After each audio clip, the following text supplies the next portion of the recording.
good evening to you, the viewers, and welcome to another edition of Sports Talk. I'm your host, Michael Mitchell-Pierre. We first bring you the lead stories for tonight's program. Julian Alfred stormed to victory in her first professional outing. St. Lucia contingent for Windward Island School Games announced, and semi-finalists of St. Lucia National Cricket Association Senior Men 50 Overs competition is set to bowl off. We begin with our track and field. In her professional debut, Julian Alfred reigned on Sha'Carri Richardson's parade, snatching gold at the Guile Easterveen Vivian Memorial Games with a stellar time of 10.89 seconds in the 100 meters on Carnival Tuesday. Richardson had to settle for second place in 10.97 seconds, with fellow American Tamari Davis third in 11.02 seconds. Meanwhile, the Texas Longhorns track and field cross-country women's earned its fourth National Scholar Team of the Year award in program history. In the process, Julian Alfred became the first female Longhorn to be named National Scholar Athlete of the Year. In the meantime, the two fastest women over 200 meters thus far this year, Jamaica's Shericka Jackson and Gabby Thomas of the USA, will clash in the half-lap event in Monaco, the ninth stop on the Diamond League circuit on July 21st. Thomas sprinted to a 21.60 seconds in the 200 meters final at the U.S. National Trials, a personal best meeting record and the fastest time of 2023. Her world lead came just hours after reigning 200 meters world champion Shericka Jackson clocked a 21.71 seconds. That at the time was the fastest of the season. They'll be joined by British pair of Daryl Neita and Dinah Asher-Smith and Antonique Strawn of the Bahamas. Julian Alfred of St. Lucia and USA's Kayla White complete the field. And if you're wondering why Julian was running in black, it's because she still has not signed up with any professional outfit. St. Lucia's 70-member team to this year's CBN Windward Island School Games has been announced. The St. Lucia contingent departed on Wednesday, July 19 today for Grenada, where the 102nd edition of the Games will be held from July 21st to the 29th. According to Acting Director of Sports, Mr. Clivers Jewell, the team includes 17 athletes and 10 officials and will compete in athletics, basketball, male and female, volleyball, male and female, football, male only, and netball, female. The team will be headed by Wayne Benty, who will serve as manager, and our screen is Mr. Wayne Benty. National goalkeeper Darren Donai has been given the task of taking charge of the male team as captain. A female captain will be named during the coming days. The team and coaches assemble at the St. Lucia Sports Academy for a 5-day camp before departure. The other officials of the team are athletics coach Michael Bissett, basketball male coach Ron DeMorville, basketball female coach Jermaine Thomas, volleyball male coach Joseph Clescent, volleyball coach female Dennis St. Clair, football coach Hiram Hunt, and the physiotherapist Eva Stanislas. The games will get underway with the athletics competition on Saturday, July 21st. Leading St. Lucia charge are the 2023 Caribbean Games athletes Naomi London, Naya Jules, Theratina Hilaire, and Kajini Pilgrim. After the 2019 Games held in the Commonwealth of Dominica, St. Lucia took home the title with first places in boys and girls volleyball and netball, second place in track and field and female basketball, and a fourth place finish in football. St. Lucia is hoping to do much better in female basketball and in football. We turn our attention to local cricket. District 1 Strikers are the first ever champions of the Ministry of Youth Development Sports CPL St. Lucia Kings Schools Under-19 T20 Explosion. In the tournament grand final played on Thursday, July 13th under some very favorable cricket conditions at the Groslet playing field, District 1 Strikers enjoyed a well-deserved 46-run victory over District 8 challengers. District 1 Strikers batting first made 134 for 5 in their allotted 20 overs, with Danny Joseph top scoring with a fighting half-century. He made 53, inclusive of 3 fours and 2 sixes. Skipper Mari Venner, with 40, also made a valuable contribution to his team's total. The wicket takers for District 8 challengers were Garrett Alfors with 2 for 30, with 1 wicket each to Jaheim Solomon and Jude Joseph. Chasing 145 for victory, District 8 challengers faltered under some good pressure bowling by District 1 strikers and were eventually bowled out for 98 in 18.1 overs. The main contributors with the bat were Aiden Scholar with 18, Jude Joseph 16, Cordy Fontenelle 11. The wicket takers for District strikers were Zadie Joseph 3 for 8, Neil Poyer 2 for 11, with 1 apiece to Jaden Kodra, Christian Peter, the Quad Estefan, Lindsey James, and Captain Amari Venner. Congratulations to District 1 strikers coached by Brian Calix and assisted by Malcolm Monrose and captained by Amari Venner in winning the inaugural Ministry of Youth Development and Sports CPL St. Lucia Kings Schools Under-19 T20 Explosion. On your screen is the victorious District 1 Strikers team with their trophy aloft.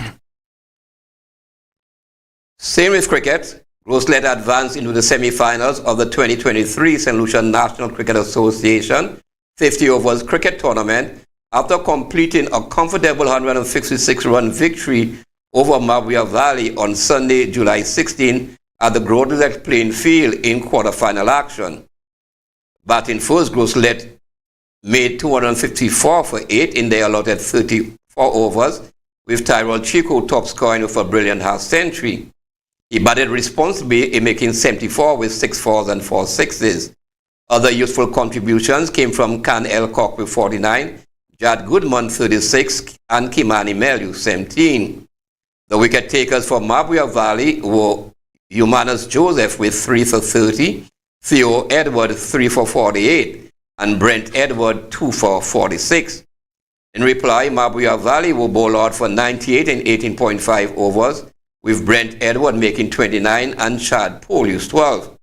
The wicket takers for Grosslet were Darwin Ford with 4 for 29, Leon Alexander 3 for 29, Rene Montu 2 for 28, with 1 wicket to Kimani Sexius.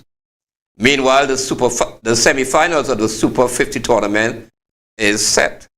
Grosslet takes on Miku at Grosslet, while Monrepo will come up against Central Castries at the Wen playing field.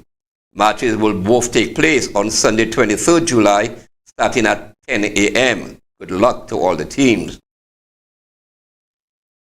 The second semi-final of the Leclerc Football League Parliamentary Cup took place on Sunday, 16 July at the Leclerc playing field.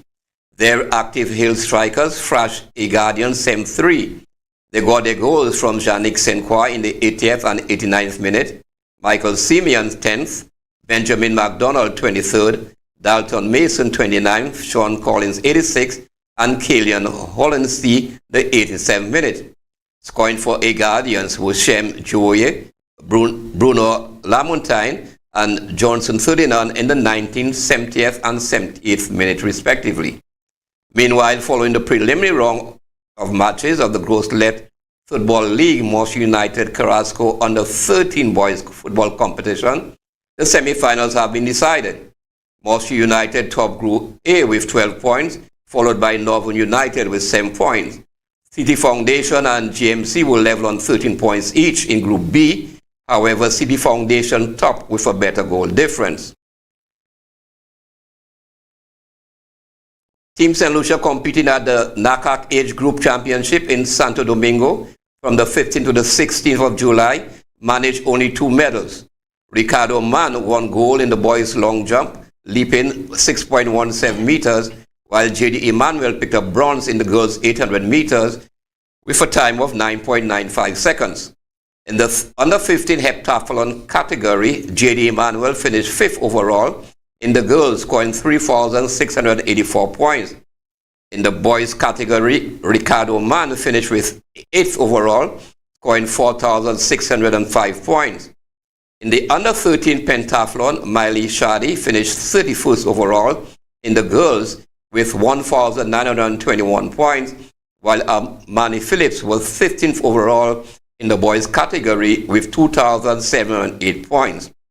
The team was accompanied by Coach Denise Homan. We commend their efforts and hope to continue the work in developing age group athletes.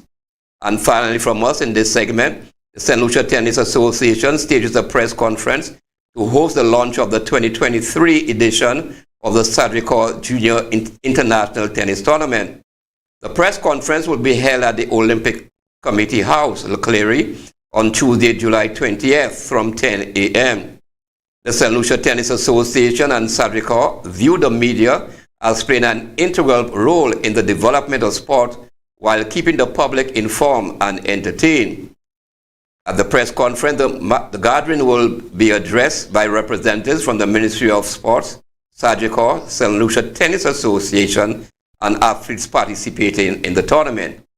And following our break, we will hear a bit more on the upcoming Sadricor Junior International Tennis Tournament. Please keep it locked. Sports Talk is brought to you by the kind compliments of the following sponsors. In the Caribbean, Mother Nature has long taught us the secrets of self-care. Glory cedar leaves to fight skin infection or sulfur baths for acne and eczema. Now, these and other time-tested ingredients are contained in high-quality, locally produced handmade soap.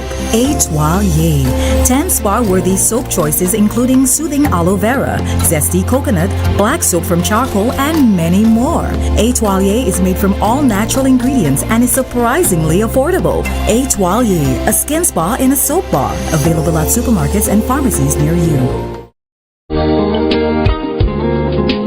At Great Vision Designs, we value our customers and provide cutting-edge customer service. Great Vision Designs specializes in television broadcasting and live streaming of funerals, sports events, weddings, meetings, shows, and more. Call us today at 722-6542 or 726-9914 or follow us on Facebook and YouTube. Great Vision Designs, coverage you can count on.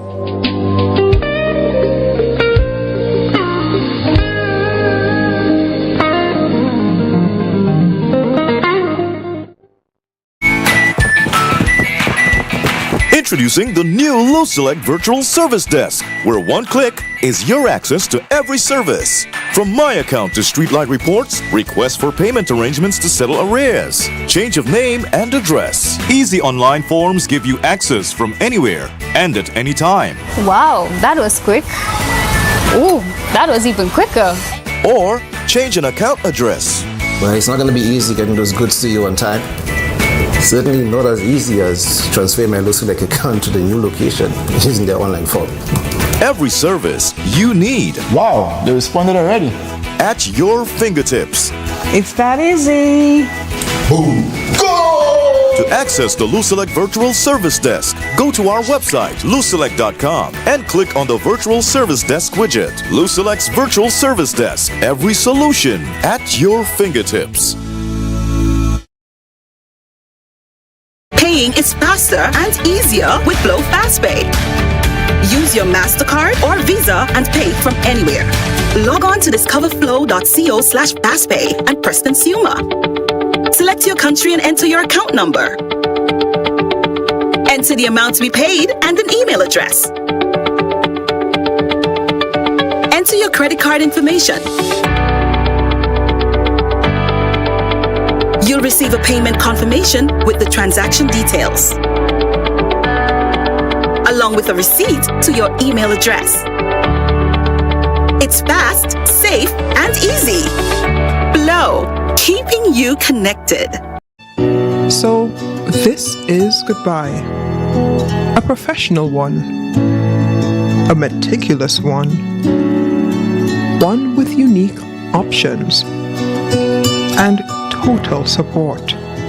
With multiple locations, we are focused on your hour of need. And so, this is the final goodbye. Be it traditional, at sea, or cremation, the Crick family will be here to help your family during life's most difficult moments. Crick's Funeral Home. Telephone 452-2780 and 459-9212.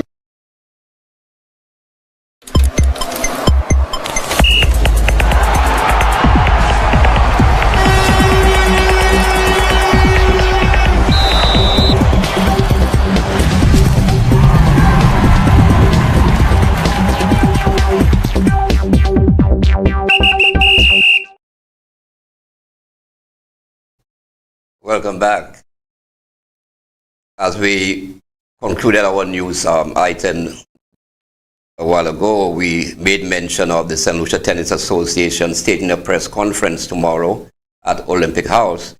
And at that press conference, one will get some more information on the Sagicor Junior International Tennis Tournament hosted by the association. The press conference will start at 10 a.m. and there will be guest speakers like representing from Sagicor, the Tennis Association, and also the Ministry of Sports. Great Vision Design will be carrying that press conference live tomorrow morning. However, with us is one of the coordinators of the said tournament, Ms. Silo Murray. Ms. Murray, welcome to Sports Talk.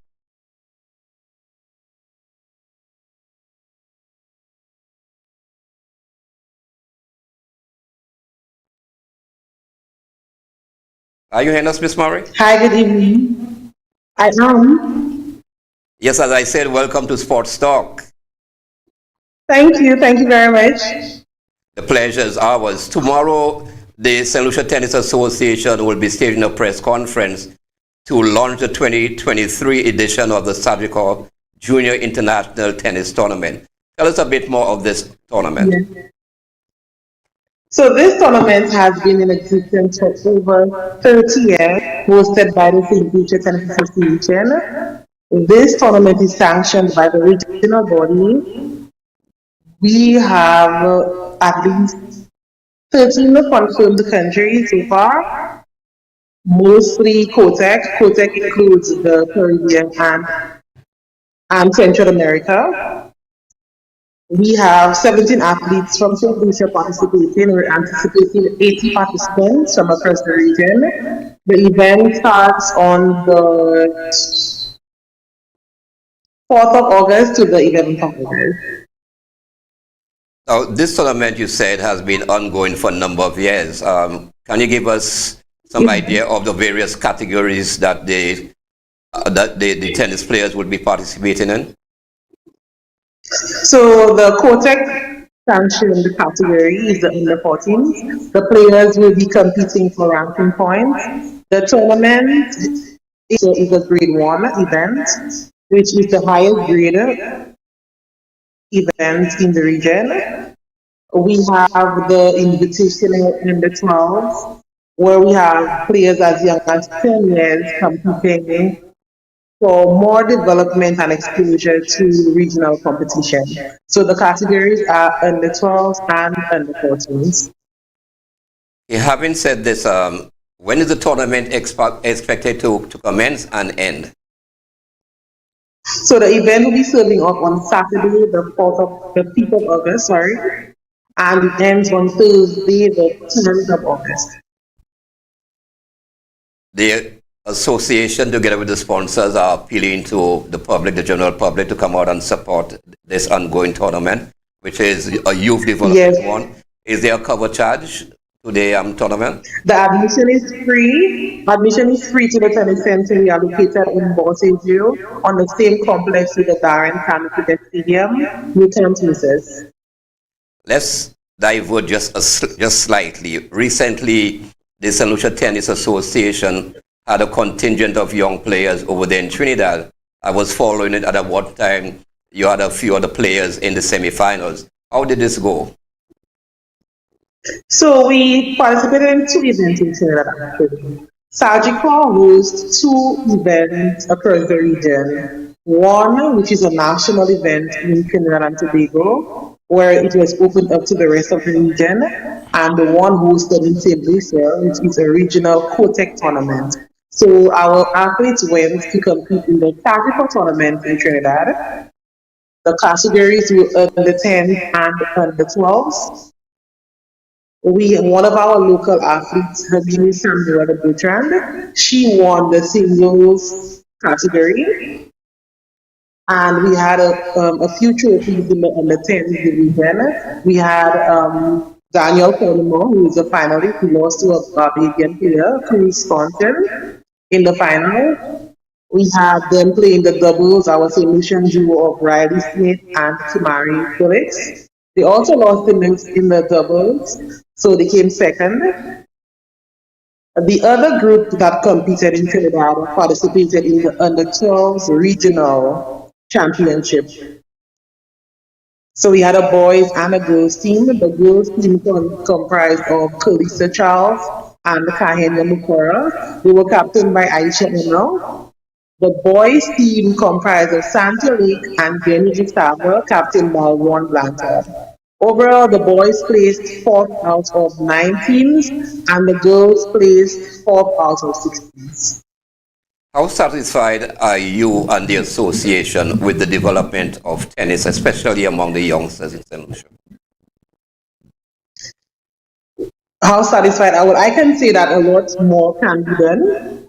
Regionally, we are okay with performance, but what I think we need to do as an association is to reach out to the outer districts, Viewfort especially, because we had a lot of athletes coming out from there. So I can say when it comes to performance, we are satisfied, but developing the sports locally, we have a lot of work in that regard. Over the years, let me put you in the spot now. Over the years, tennis was being viewed as a bourgeois sport. What is your take on that?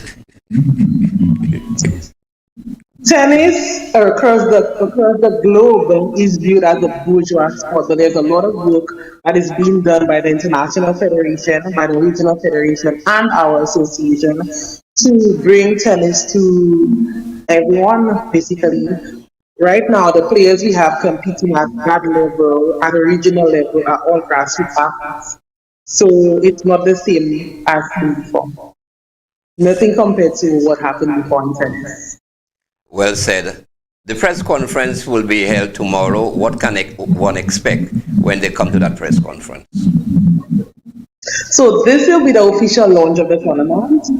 We have a special guest speaker who is the champion of last year, our local athlete, very proud of him, Alon Cyril. He will be addressing us. We have the sponsor, of course, and we have our president who represents the association. And of course, athletes who will be participating in attendance. So I believe they are ready for interviews for yourself, Mr. Pierre, and other media outlets. So all are excited and are ready to come. Well, let me thank you for joining us tonight, and let me wish you all the best, first of all, at the launch tomorrow, which I will take in, and also for the ensuing tournament. And once again, you, the viewers, Great Vision Designs will be carrying the press conference live. So, Ms. Murray, thank you for joining us, and you have a good evening. Thank you, Mr. P. On behalf of the association, we encourage the public again. Admission is free to come and support our local, our future heroes, our future stars, and to Great Vision Design. Thank you for your coverage and the support. And I must say that you all have been doing a wonderful job as far as communication and letting the public be informed with what is going on. Keep it up. We appreciate it. Thank you for the support also. Okay, then thanks once again. And this was Ms. Cyclo Murray of the St. Lucia Tennis Association. And as we indicated, they will be launching the Sadricor Junior International Tennis Tournament, which is scheduled to take place later, starting on Saturday, and the press conference, which will be carried live by Great Vision Design, that's at 10 a.m. This is where we take a second commercial break, as we need to make some money to run the studio. Sports Talk is brought to you by the kind compliments of the following sponsors. In the Caribbean, Mother Nature has long taught us the secrets of self-care. Glory cedar leaves to fight skin infection or sulfur baths for acne and eczema. Now, these and other time-tested ingredients are contained in high-quality, locally produced handmade soap. Etoile. 10 spa-worthy soap choices including soothing aloe vera, zesty coconut, black soap from charcoal, and many more. Etoile is made from all natural ingredients and is surprisingly affordable. Etoile, a skin spa in a soap bar. Available at supermarkets and pharmacies near you. At Great Vision Designs, we value our customers and provide cutting-edge customer service. Great Vision Designs specializes in television broadcasting and live streaming of funerals, sports events, weddings, meetings, shows, and more. Call us today at 722-6542 or 726-9914 or follow us on Facebook and YouTube. Great Vision Designs, coverage you can count on.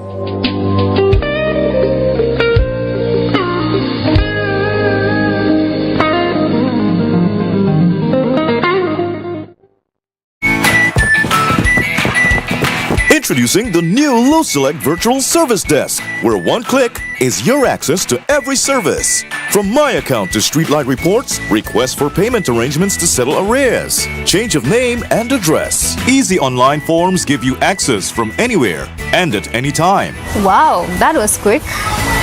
Oh, that was even quicker. Or change an account address. Well, it's not going to be easy getting those goods to you on time. Certainly not as easy as transferring my LoSelect account to the new location using their online form. Every service you need. Wow, they responded already. At your fingertips. It's that easy. Boom. Go! To access the LoSelect Virtual Service Desk, go to our website, loselect.com, and click on the Virtual Service Desk widget. LoSelect's Virtual Service Desk. Every solution at your fingertips.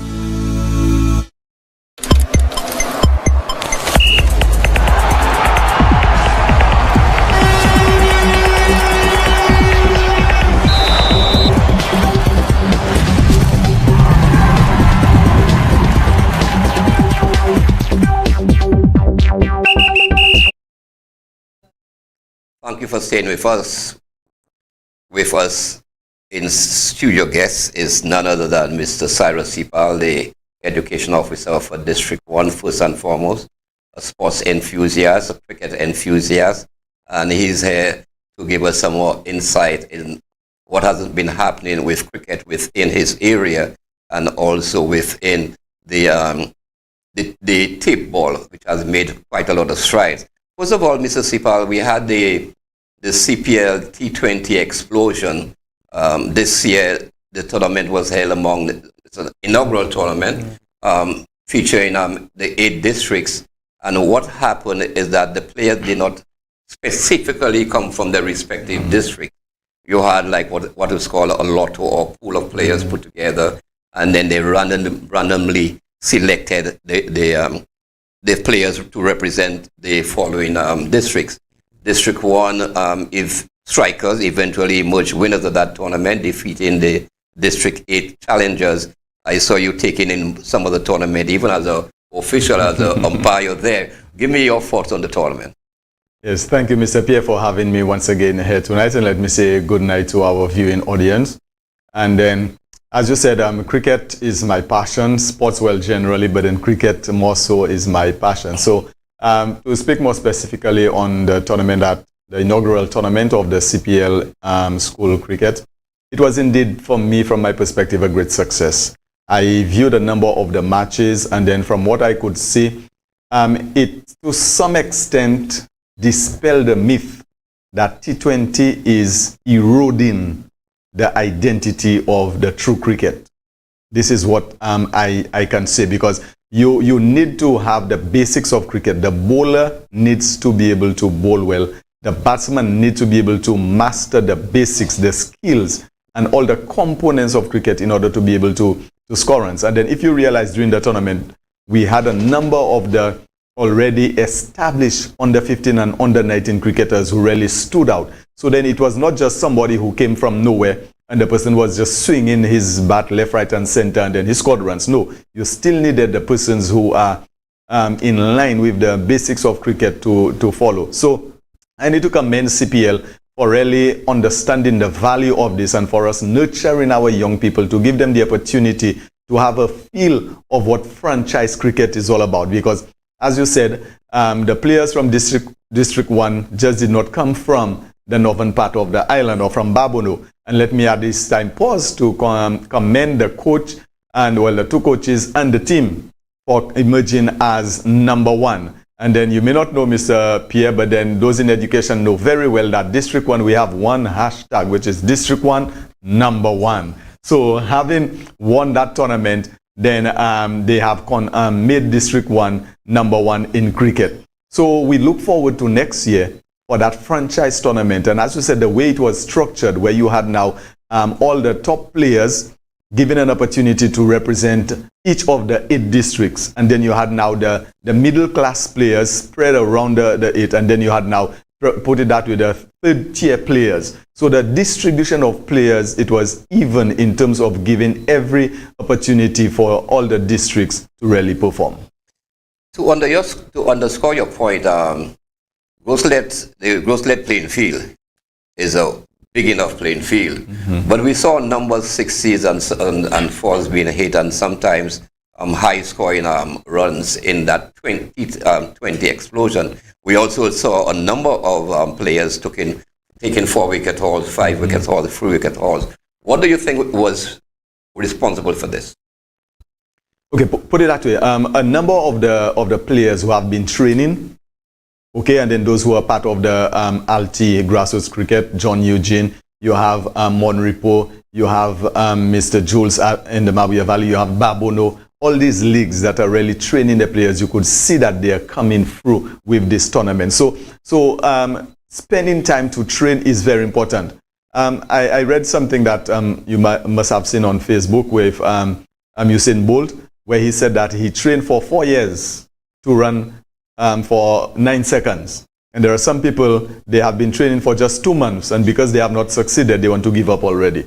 So what you saw there of the players, for example, I recall a young man hitting the ball over the courthouse into the square. The park. The park, okay? So this was out of training, out of staying put and playing, as I said earlier, the basics of cricket. Then by the time you do that, if you continue to train, and here's something that's interesting, Mr. Pierre. If you understand the purpose of what you're doing, if you have a motivation for what you're doing, and if you understand where you are at in terms of where you want to reach. Take, for example, and that will draw the point I want to bring across. When the skyscrapers we have that going up, okay, everywhere and so on. The way you will build one in the United States and to form the foundation is not the way you will set the foundation for building one in Dubai, where you have just deserts, okay, the sand. If you decide just to build the foundation, the square, then it's going to collapse. So you need to understand now what they do now is that they put hundreds of pillars, okay, hundreds feet deep into the sand to get to the core of it. Then they stabilize it before they can put up the structure. So we need to understand now the level of training that is required based on where the person is at. Then in order for you to get the person to be at first, put it that way, level 1, then you have to understand that it is not every basic training that you do for everybody. There are those that would require more intense training, those that would require a 1-hour training, those that would require a 2-hour, 3-hour training in order for them to reach that level. You keep mentioning about Babono, and yes. Babono is part of your District 1. There is some plans afoot to commence a youth tournament there. Can you give us some more insight into this? Yes, Mr. Pierre. It's about a little over a year now, about a year that we started the Babono Grassroots under 19 cricket, and it has been very successful to date. So far, what we have done now is to organize, because you'll agree that it is not every player who will get an opportunity to play for St. Lucia. It is not every player who will get an opportunity to tour. So therefore, what we did now, we partnered with Dominica, the Ministry of Sports in Dominica, and then they are going to host the Babono under 19 cricketers in a series of matches. So we are actually leaving the island next Wednesday to head to Dominica, and then we will be staying in Portsmouth, where we are going to play at the Benjamin's Park. And then we are traveling with 2 teams actually, an under-16 team and an under-19 team. The under-16 team is being coached by Mr. Sikander Gustav, and the under-19 team will be coached by Mr. Javon Charles. And then now we are going to play, each team will play 2 50 over games, okay? And then after that, each team will play 3 T20s, so a total of 5 matches for each team. How is that trip to Dominica being organized and financed? Good question, Mr. Pierre.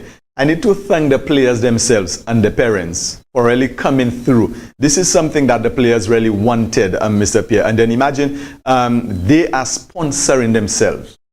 Okay, so the total for the boat fare and the accommodation, the players, the parents, they are paying that. And then now we have been seeking for sponsorship to cover the meals, the ground transportation, and other things that we may want to add to the tour in Dominica. But then that will be a really developmental tour, because by the time we land the Wednesday, the Thursday is the first match already.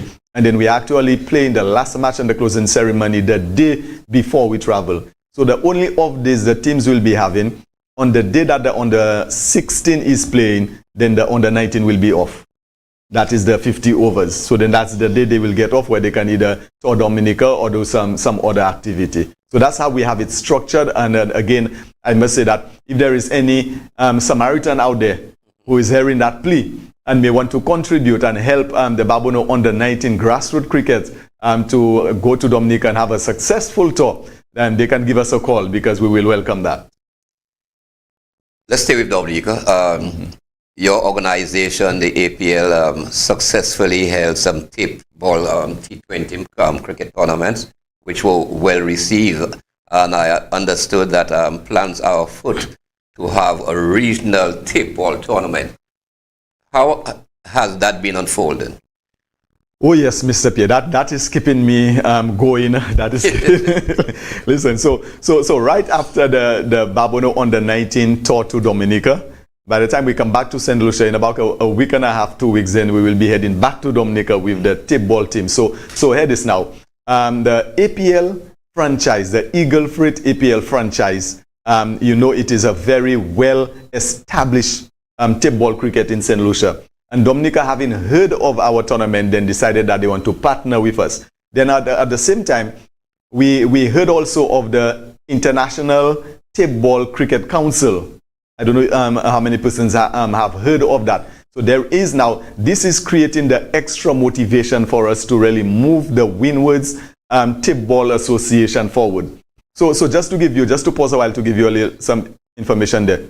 The International Tip Ball Cricket Council, it is based either Pakistan or the United States. But then this year, next month, they're going to host the World Cup, the International Tip Ball Cricket World Cup. Now, this tournament is a very high tournament, okay? And then they will be having 8 teams participating in that tournament. Now, the good thing about it, Mr. Pierre, is that we have made contact with them. And then now, we are in the process, by the time we would have completed our tournament, to send the information to them. Okay, that's the International Tip Ball Cricket Council. And then now the Windwards Tip Ball Association now will become affiliated member of the International Tip Ball Council. So here it is now, Mr. Pierre. The excitement with the players now is that the tournament we are going to have in Dominica, which is the Windwards Tip Ball Tournament between Dominica and St. Lucia, it will not just simply be a tournament just to start the Windward Islands Tip Ball Association, but we are also going to select the Windward Island Tip Ball team. So as we make contact with the International Tip Ball Council, they have already told us by the time we establish ourselves and then we register with them, there are also other tournaments that we will get invitation to participate in. So we have a lot in store for tip ball cricket. And then I was reading an article from Pakistan where it said that tip ball cricket has taken over Pakistan. Every street corner, every small cricket ground, everywhere you turn in Pakistan is tip ball cricket you get from everywhere. And then this has become so well established that the franchise now, they have reached the stage where actually the government is involved now with that table tournament in Pakistan. So, and then they are recommending now that this may go and across the world. So this indeed is a way for us to go. So table is actually preparing players to move to the next level also. And what we have also, Mr. Pierre, is that players who may have, put it that way, decided that they're going to end their normal cricket, the hardball cricket, right? Okay, they would have retired from that. Then now they are now playing the table cricket, because we have 3 levels of cricket in St. Lucia that we play.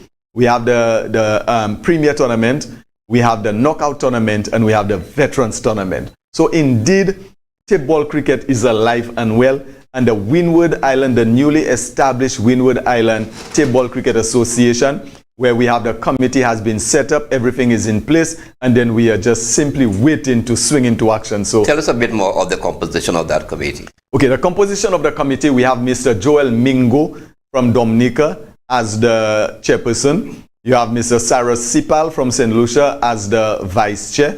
You have Mr. Carol Henry, Mr. Carol Henry from St. Lucia as the secretary treasurer.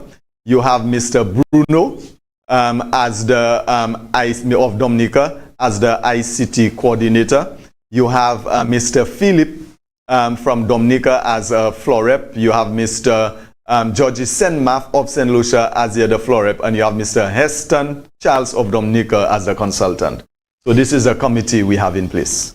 I'm sure, let's move away from cricket for a while. Yes. I'm sure that you, like many St. Lucians, are very proud of our very own young athlete, female athlete, Julian Alfred. And yes, Tuesday, Carnival Tuesday, when she won that race, upsetting one of the pre-race favorites, Sha'Carri Richardson, I was amazed by the amount of persons that were posting positive things on social media and Facebook on a Carnival Tuesday. For me, that says how much we appreciate the talent of this young athlete. Your take on Julian Alfred as well. Right, and then if we go back a little before I speak about yesterday, can you remember the Carifta, was it, or the sports meet for the youth?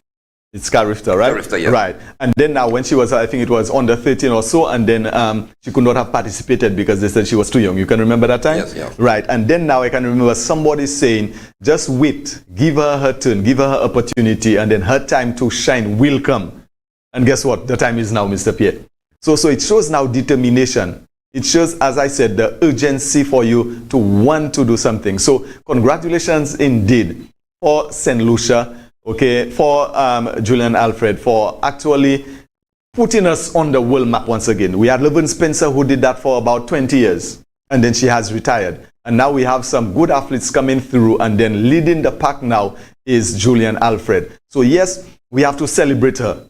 We have to make her feel special. We have to let her know that she is special. I can recall talking to an international cricketer, a local international cricketer, and then they said that when they travel, everywhere they pass, person stopping them, can I have your autograph, can I have this, and so on. But then when they reach in St. Lucia, okay, say Ticompeno, that's our boy from St. Lucia. so then the recognition they're supposed to get on the local level, sometimes we do not get it for them. So I'm hoping that Julian Alfred will be able to get that high level recognition. So by the time she touch base, I mean, take her to all the schools, do a motorcade for her, let her go to the schools, visit the schools, talk to the other young people, let her be that model, show a photo of her at all the schools and so on. When the track athletes go to train, just put up Julian Alfred before them and let them know that you can reach there too. So again, this is a great time for St. Lucia, a day for us to rejoice because we have just started and St. Lucia's name will be on the world map.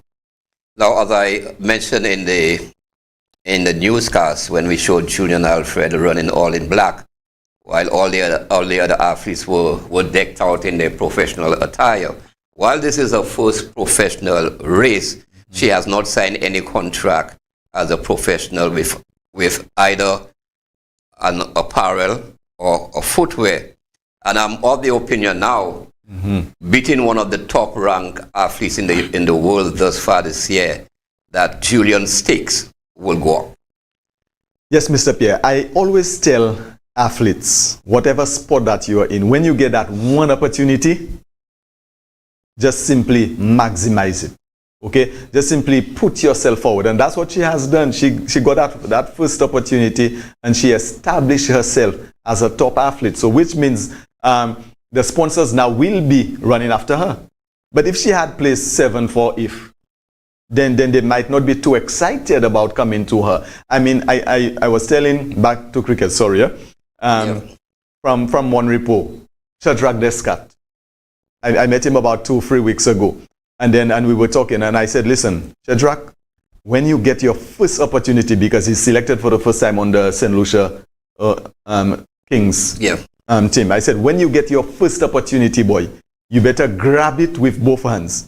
You better make sure you prove yourself, show yourself, and then you tell the coach, you show the coach that you want to be, and you're proven that you will be on the 11. So don't come and just give average performance. Average performance will not take you anywhere. You have to give above average performance to establish yourself. So Julian Alfred has done just that. Her first race, she had to stamp her authority. She had to show that she is not just average, but she is above average. And having qualified also for the Olympics, this is the way to go.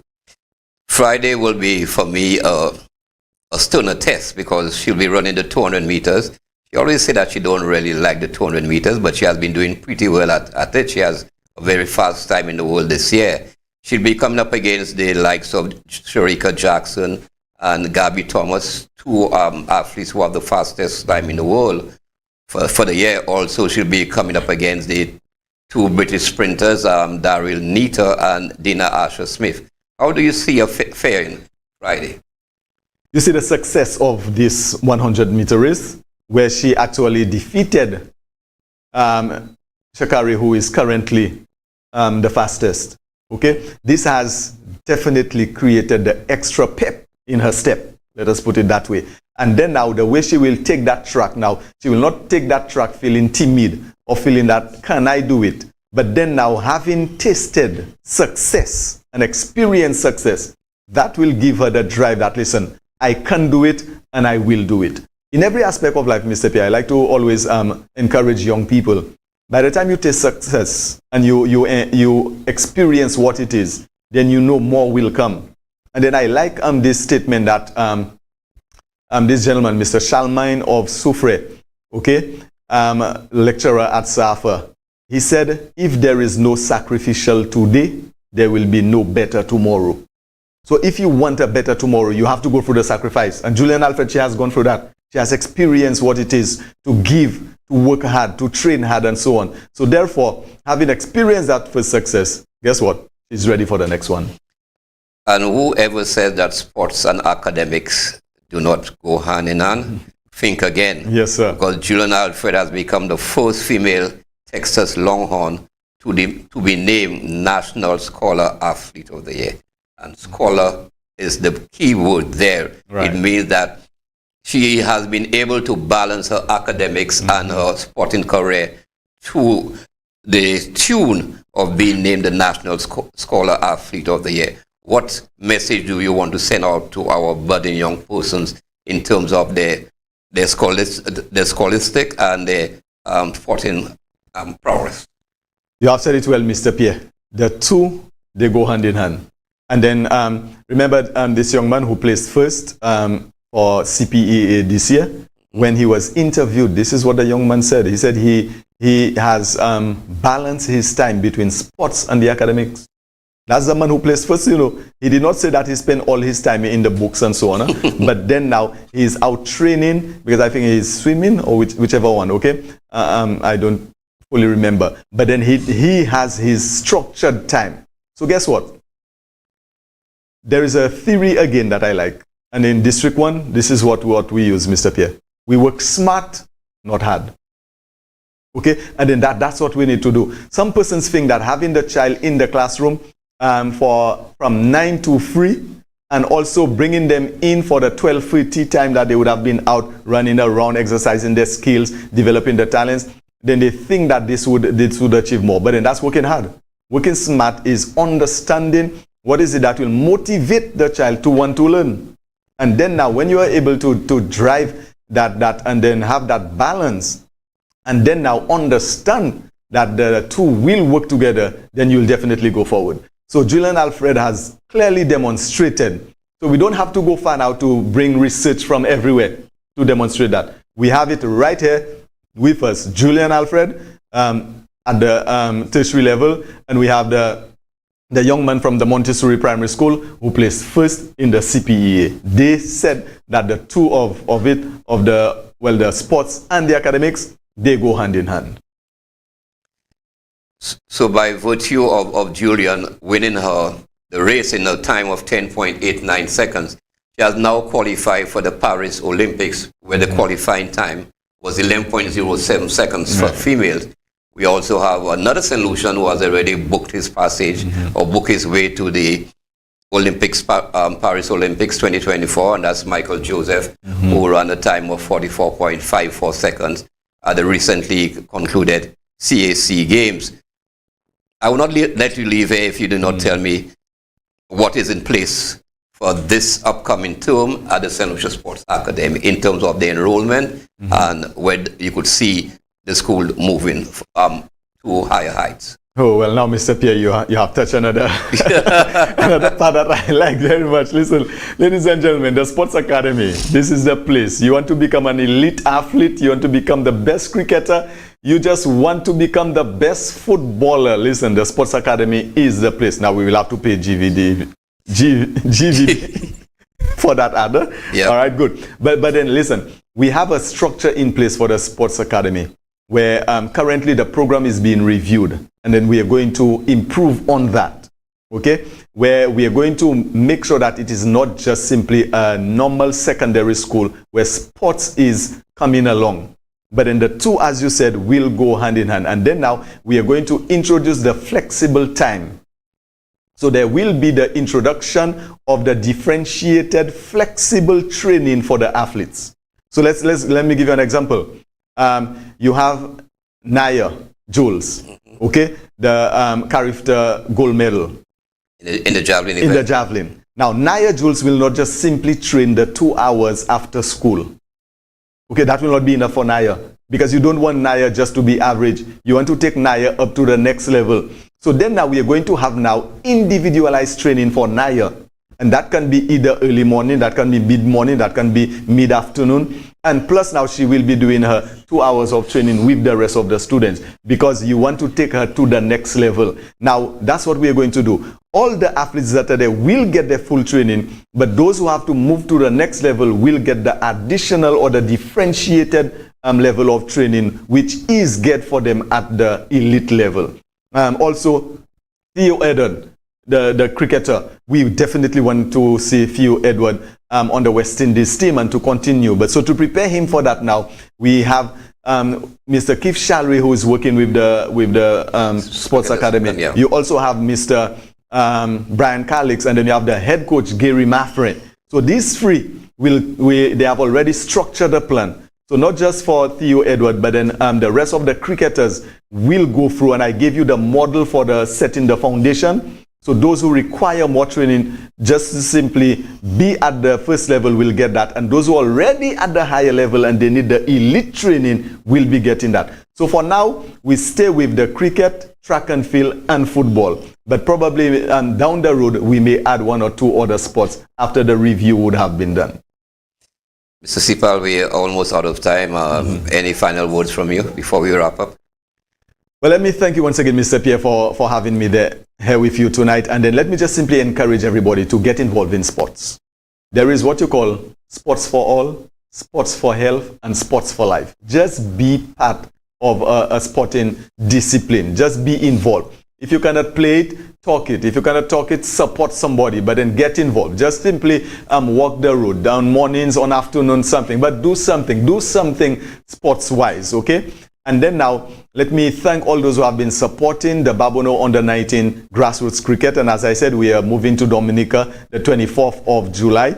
And then now, let me say thank you to the coaches and also to the parents who have supported us all along. And let me say thank you also to our APL crew.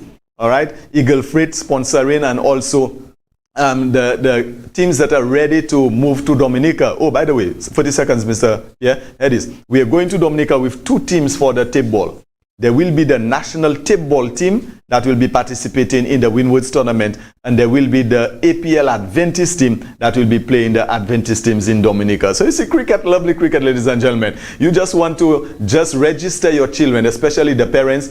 Register your children with a club, whether it is cricket, track and field, or any form of sports. Just get your children involved in sports. Keep them away from the ills of society, from the drugs and so on. Mr. Pierre and Eli every morning will tell you, shoot to score.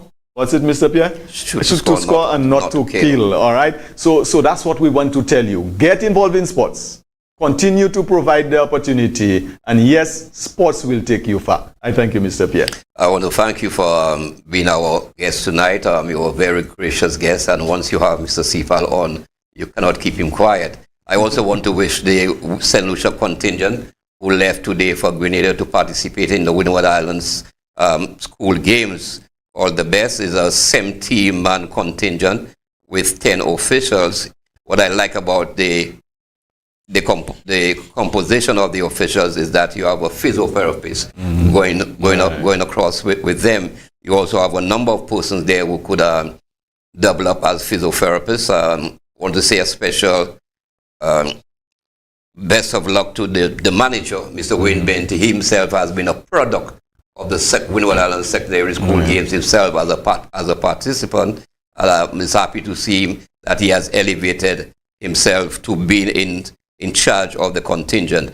The tournament commenced on Friday with the track and field, and as you mentioned, we have some top athletes there who medal at Carifta Games. Persons like Naya will be spearheading the team, Naomi London, who medal at Carifta, Seratina Hele, and Kajini Pilgrim. In closing, I want to say that let's keep supporting the initiative, shoot to score, not to kill. Give gun violence a red card. Each one, teach one. Football is life. And if you see something, say something. Well, both Mr. Sipal and I have just said enough for tonight to really quench your thirst. And on this note, we want to say thank you for tuning in, and you have a wonderful evening. Thank you very much. Good night.